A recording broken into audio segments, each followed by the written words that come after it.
Sir 'Mohan Babu' గారు పరారీలో ఉన్నట్టు న్యూస్ వస్తుంది. నిజంగానే పరారీలో ఉన్నారా ఆయన? మోహన్ బాబు పరారులో ఉన్నాడు. 5 బృందాలు ఎతుకుతున్నాయని హ్మ్. నిన్నంతా న్యూస్ వచ్చింది. మళ్ళీ తర్వాత పోలీసులే చెప్పారు, ఆయన ఏమి పరారులో లేడు. మేము ఆయుధాల స్వాధీనం కోసం వెళ్ళాము. వెళితే ఆయన అందుబాటులో లేడు. అది మేము చెప్పాం తప్ప హ్మ్. ఆయన్ని మేము అరెస్ట్ చేయడానికి వెళ్ళలేదు అనేది చెప్పినట్టు మళ్ళీ వార్తొచ్చింది. అయితే ఈ అల్లు అర్జున్ ఇష్యూ వచ్చేసరికి మోహన్ బాబు ఇష్యూ పక్కకెళ్ళింది. హ్మ్. అంత యాక్చువల్‌గా 'పుష్ప' ఇష్యూ ఉన్నింది మొన్నటి వరకు. 'మోహన్ బాబు'ది వచ్చేసరికి 'పుష్ప' 'పుష్ప' ఇష్యూ పక్కకి వెళ్ళింది. పక్కకెళ్ళింది. హ్మ్. మళ్ళీ నిన్న అల్లు అర్జున్‌ది వచ్చేసరికి 'మోహన్ బాబు' ఇష్యూ ఒక రకంగా 'మోహన్ బాబుకి' లక్ అనమాట. హ్మ్. లేకపోతే మీడియా అటెన్షన్, ప్రజల అటెన్షన్ అంతా 'మోహన్ బాబు' వైపు ఉండేది హ్మ్. ఇప్పటికి గూడా. వీళ్ళే అరెస్టులు చేయించేసేవాళ్ళు. హ్మ్. కానీ ఇప్పుడు లక్కీగా 'మోహన్ బాబుకి' పక్కకెళ్ళి మొత్తం అటెన్షన్ అంతా లైమ్ లైట్ మళ్ళీ అల్లు అల్లు అర్జున్ వైపే అర్జున్ మీద. ఎళ్ళిపోయింది. హ్మ్. అయితే మోహన్ బాబు పరిస్థితి ఏంటి? ఆయన అరెస్ట్ అయ్యే పరిస్థితి ఉందా? లేదా? అనేది ఇప్పుడు చర్చ జరుగుతుంది. మోహన్ బాబు మీద కేసులు సెక్షన్‌లు ఏం పెట్టారంటే 118 ఫస్ట్‌లో పెట్టారు. బీఎన్ఎస్ 118. హ్మ్. బీఎన్ఎస్ భారతీయ న్యాయ సంహిత 118 కింద ఏమి చెప్తుందంటే ఆ section voluntarily hurting somebody with weapons. కావాలని ఎవరినో ప్లాన్ చేసుకొని ఇంటెన్షనల్‌గా హర్ట్ చేయడం. అదైతే వాస్తవమే. ఎందుకంటే ఆయన మైక్ తీసుకొని కొట్టాడంటే ఆయనకి తెలీదా కొడితే దెబ్బ హ్మ్. తగులుతుందని. ఇంకా లాగారు గానీ, లేకపోతే ఇంకా చితగ్గొట్టేసేవాడు. అప్పటికి రంజిత్ అనే విలేకరికి ఇక్కడ బోన్ దీనేదో హ్మ్. అగ్రోమొక్కిమానిక్ ఏదో అంటారు. ఈ బోన్‌కి 3 దగ్గర ఆహ్, డ్యామేజ్ అయింది. హ్మ్. దానికి రాడ్డేశారు, సర్జరీ చేశారని చెప్తున్నాడు. సో, ఆ కేసయితే కరెక్ట్ ఆయన మీద. కానీ వీళ్ళు మీడియా వాళ్ళందరూ జర్నలిస్టులు ధర్నాలు, రాస్తారోకోలు చేసి ప్రెజర్ చేశారు. హత్యాయత్నం పెట్టాలని.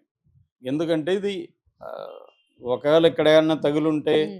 హత్య హత్య. అంటే మనిషి ప్రాణాపాయం కూడా జరిగేది. ఆయనకి తను కొడితే దాని రిపర్కషన్స్ ఏమైనా జరగొచ్చు. ఒక వ్యక్తిని మనం కొడితే ఆ వ్యక్తి చనిపోవచ్చు. అవును సార్. కాబట్టి నువ్వు హత్యాయత్నం నేరం పెట్టాలి అనేది ప్రెజర్ చేసినాక 109 పెట్టారు. 109 బిఎన్ఎస్ కింద. ఇంతకుముందు 307 ఉండేది ఐపీసీ. ఇప్పుడు 109 అయింది బిఎన్ఎస్ కింద. ఒక మనిషిని చంపాలనే ఉద్దేశంతో దాడి చేయడం అనేది పెట్టారు. ఈ సెక్షన్ కింద లైఫ్ కూడా పడే అవకాశం ఉంది. అంటే 10 ఏళ్ళు జైలు శిక్ష, 10 ఏళ్ల దగ్గర నుంచి జీవిత ఖైదు కూడా పడే అవకాశం ఉంది. హ్మ్. యావజ్జీవ కారాగార శిక్ష పడే అవకాశం ఉంది. అందుకని ఇలాంటి కేసుల్లో ముందస్తు నోటీసులు ఇవ్వడం అవేమి ఉండదు. అరెస్ట్ చేయొచ్చు. Non bailable case. అందుకని మోహన్ బాబు కూడా క్వాష్ కోసం వెళ్ళాడు. క్వాష్ కుదరలేదు. దాని తర్వాత యాంటిసిపేటరీ బెయిల్ కోసం అప్లై చేశాడు. కోర్టు కూడా యాంటిసిపేటరీ బెయిల్ ఇవ్వలేదు. ఎందుకంటే హత్యాయత్నం అనేది సీరియస్ కేసు కాబట్టి కోర్టు కూడా ఇవ్వలేదు. సో, ఆయనకిప్పుడు ఖచ్చితంగా అరెస్ట్ చేసే అవకాశం ఉంది. ఆయన ఆల్రెడీ సారీ చెప్పి లెటర్ ఇచ్చాడు. అంతకుముందు ఆడియో 2 సార్లు రిలీజ్ చేశాడు. ఆ సారీ లెటర్‌లో గూడా ఆయన కొంత సమర్థించుకుంటున్నాడు. అంటే నేను నా ఇంటి బయట పోయి కొట్టలేదు. నా ఇంట్లోకి వాళ్ళొచ్చారు. వాళ్ళే వీళ్ళు జర్నలిస్ట్‌లా, సంఘ విద్రోహ శక్తులా గూడా నాకు తెలీదు గదా! అనేది సమర్థించుకున్నాడు. అవన్నీ కోర్ట్‌లో నిలబడవు.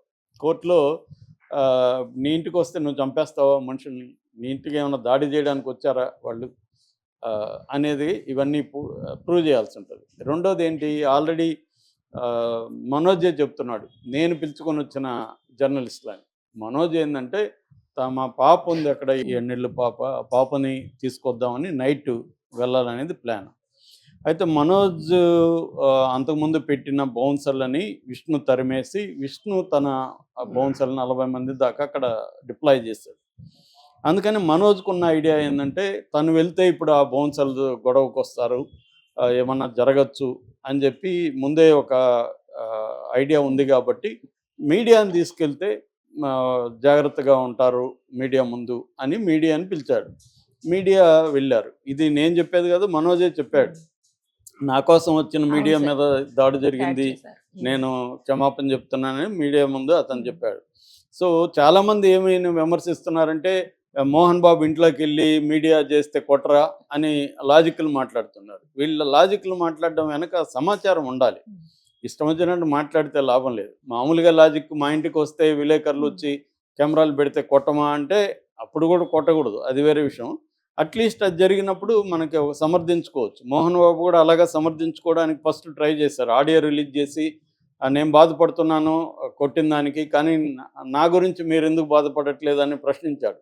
ఇది కోర్టులంతా నిలవు ఇట్లాంటి పనికిమాలిన లాజిక్లు. కోర్టులో ఏంటంటే క్లియర్‌గా నువ్వు కొట్టావు, అతనికి గాయమైంది కాబట్టి 109 పెట్టారు. అంటే యత్నం హత్య చేయడానికి ప్రయత్నం చేశాడని. నిజంగా కూడా గట్టిగా ఆయన్ని పట్టుకోపోయి ఉంటే కొట్టుండేవాడు, చనిపోయి ఉన్న ఆవేశంలో జరుగుండేది. లేదా ఆయన దగ్గర గన్ ఉంది, గన్ను తీసుకొచ్చి చేస్తుండొచ్చు. ఎందుకంటే మనిషికి పట్టరాని ఆవేశం వచ్చినప్పుడు తను బ్లైండెడ్ బై ఎమోషన్ అంటారు. ఎమోషన్ నిన్ను బ్లైండ్ చేసేస్తుంది, కళ్ళు కనబడదు. ఇప్పుడు మనం కోపంతో బైక్ డ్రైవ్ చేస్తుంటే మనకి బయట ఏం కనబడదు, ఎక్కడో ఉంటాం. సో అలాగా ఆ మనిషికి ఆ కోపం వచ్చినప్పుడు ఆయన ఇంట్లో ఉండాలి, ఆయన బయటికి రావడమే రాంగు. ఎందుకంటే ఆయన చెప్పినట్టు ఏమీ వాళ్ళ ఇంట్లోకి వెళ్ళాల, అది బయట ఒక పెద్ద స్పేస్ ఉంది, ఆ స్పేస్లో జరుగుతుంది. సో ఆయన వచ్చాడు, నమస్తే పెట్టాడు, వీళ్ళు ఏమనుకున్నారు ఆయన మాట్లాడతాడేమో అనుకొని చెప్పండి సార్ అని అన్నాడు. అంత తప్ప రంజిత్ చేసిన పాపం ఏంటి? సో అతను ఒక ఉద్యోగి, తన డ్యూటీ తను చేస్తున్నాడు, తను బతుకు తెరువు కోసం పనిచేసుకుంటున్నాడు. అతను తప్పేముంది? అసలు ఈ ఇష్యూని క్రియేట్ చేసింది మీడియా అన్నట్టుగా మాట్లాడుతున్నారు చాలామంది. మీడియా అతి ఖచ్చితంగా ఉంది, దాని చర్చ వేరే. మీడియా అతి ఎందుకుంది, దాని వెనక ఏమేమి ఉన్నాయి, ఆ చర్చ మనం కూడా అనేకసార్లు చేసాం. కానీ పర్టికులర్ ఇన్సిడెంట్ డిస్కస్ చేసేటప్పుడు నువ్వు జనరలైజేషన్ తీసుకొచ్చి దీనికి అప్లై చేయకూడదు. ఇక్కడ ఏం జరిగిందో చెప్పాలి. ఇక్కడ ఏం జరిగింది? మంచు మనోజ్ పిలిస్తే మీడియా వెళ్ళారు. మంచు మనోజ్ కోసం మీడియా వెళ్ళినప్పుడు మోహన్ బాబు వాళ్ళ మీద దాడి చేశారు. కాబట్టి దీని నుంచి తప్పించుకోవాలంటే మోహన్ బాబుకి వేరే మార్గం అయితే కనబడలా. ఎందుకంటే ఆల్రెడీ ఆయన ముందస్తు బెయిల్ రద్దయింది, ఆయన మీద నాన్ బెయిలబుల్ సెక్షన్ పెట్టున్నారు. సో రేవంత్ రెడ్డి అరెస్ట్ చేయకూడదు అనుకుంటే ఎవరు అరెస్ట్ చేయరు ఆయన్ని. ఎందుకంటే పోలీసులు వాలంటరీకి పోయి ఆయన అరెస్ట్ చేయరు. రేవంత్ రెడ్డి స్థాయిలో మోహన్ బాబుని అరెస్ట్ చేద్దాం అని అనుకుంటే చేయరు. అంటే ఆల్రెడీ రేవంత్ రెడ్డి అల్లు అర్జున్ అరెస్ట్ చేసి దేశవ్యాప్తంగా నెగిటివిటీ వచ్చింది. కాంగ్రెస్ పార్టీలో కూడా ఆయన పట్ల వ్యతిరేకత వచ్చింది.